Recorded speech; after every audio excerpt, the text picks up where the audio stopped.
ಪುಕ್ಸಟ್ಟೆ ಏನೋ ಕೇಳ್ತಾ ಇಲ್ಲ, ಅಥವಾ ಅವ್ರು ನಮ್ಮ ಮೇಲೇನೋ ಉಪಕಾರ ಮಾಡ್ತಾ ಇಲ್ಲ.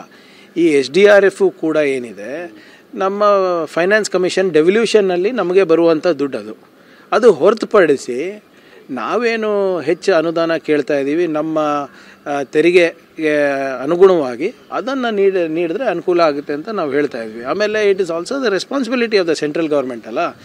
ಕರ್ನಾಟಕ ಅಂತ ಒಂದು ಪ್ರಗತಿಪರವಾದಂಥ ರಾಜ್ಯ, ಇಷ್ಟೊಂದು ತೆರಿಗೆ ಕೊಡ್ತಾ ಇದೆ, ಇಷ್ಟೊಂದು ಸರ್ವಿಸ್ ಟ್ಯಾಕ್ಸ್ ಕೊಡ್ತಾ ಇದೆ, GST ಕೊಡ್ತಾ ಇದೆ, ಇನ್ಕಮ್ ಟ್ಯಾಕ್ಸಲ್ಲಿ ಕೊಡ್ತಾ ಇದೆ, ಎಕಾನಮಿಯನ್ನು ಏನು ಸುಮಾರು 10% ಎಕಾನಮಿನಲ್ಲಿ ಪಾಲ್ಗಾರರಿದ್ದಾರೆ.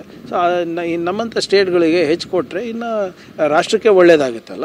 ಆಮೇಲೆ BJPಯವರು ನೀವು ನಿಮ್ಮ ಕೆಲಸ ಮಾಡಿ ಆಮೇಲೆ ಕೇಂದ್ರ ಹತ್ರ ಹೋಗಿ ಅಂತ ನಮ್ಮ ಕೆಲಸ ನಾವು ಮಾಡಿದ್ದೀವಿ, ಈಗ ಅವ್ರ ಕೆಲಸ ಮಾಡೋ ಜವಾಬ್ದಾರಿ ಇದೆ.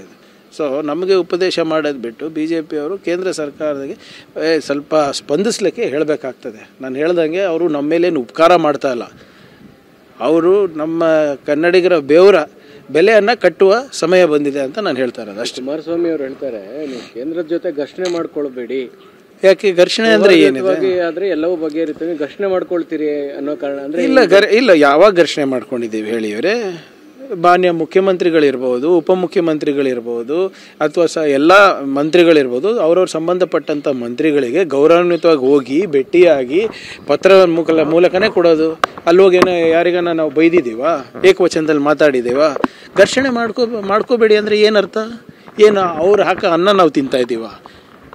ನಮ್ಮ ಶ್ರಮ ಇದೆ, ನಮ್ಮ ದುಡಿಮೆ ಇದೆ, ನಮ್ಮಿಂದ ಕೇಂದ್ರ ಸರ್ಕಾರ ನಡೀತಾ ಇದೆ, ನಮ್ಮಿಂದ ರಾಷ್ಟ್ರ ನಡೀತಾ ಇದೆ, ರಾಷ್ಟ್ರದಿಂದ ರಾಜ್ಯ ನಡೀತಾ ಇಲ್ಲ, ರಾಜ್ಯಗಳಿಂದ ರಾಷ್ಟ್ರ ನಡೀತಾ ಇದೆ. ಅದು ಮರೆಯೋದು ಬೇಡ. ಅವರು ಏನು ಘರ್ಷಣೆ ಮಾಡ್ಕೋಬೇಡಿ ಅಂದರೆ ಏನರ್ಥ? ಅದು ನಾವೇನು ಯಾವತ್ತಾನ ಅವರಿಗೆ ಅವಾಚ್ಯ ಶಬ್ದದಲ್ಲಿ ಬೈದ್ಬಿಟ್ಟು ನಾವೇನು ನಿಂದನೆ ಮಾಡಿ ನಾವೇನಾದರೂ ಕೇಳಿದ್ದೀವ?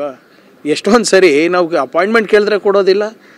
ಈ MP ಗಳು ಯಾರಿದ್ದಾರೆ, BJP MP ಗಳು, JDS MP ಗಳು ಇರ್ಬೋದು, ಕೇಂದ್ರ ಸರ್ಕಾರದಲ್ಲಿ ಇವತ್ತೇನು ಅಧಿಕಾರ ಅನುಭವಿಸ್ತಾ ಇದ್ದಾರೆ, ಮಜಾ ಮಾಡೋದು ಬಿಟ್ಟು ಕನ್ನಡಿಗರ ಪರವಾಗಿ ಮಾತಾಡಿ ಯಾವತ್ತನ ಹೋಗಿ ಮೋದಿ ಅವರಿಗೆ, ಅಮಿತ್ ಶಾ ಅವರಿಗೆ ಹೇಳಿ, ನಿರ್ಮಲಾ ಸೀತಾರಾಮನ್ ಅವರಿಗೆ ಹೇಳಿ, ನೋಡಮ್ಮ ನಿಮ್ಮ ಋಣ ತೀರ್ಸೋ ಟೈಮ್ ಬಂದಿದೆ, ಕನ್ನಡಿಗದವರು 2 ಸರಿ ನಿಮ್ಗೆ ಕಳಿಸಿದ್ದಾರೆ, ಆ ಋಣ ಕನ್ನಡಿಗರ ಋಣ ಯಾವಾಗ ತೀರಿಸ್ತೀರಾ ನೀವು?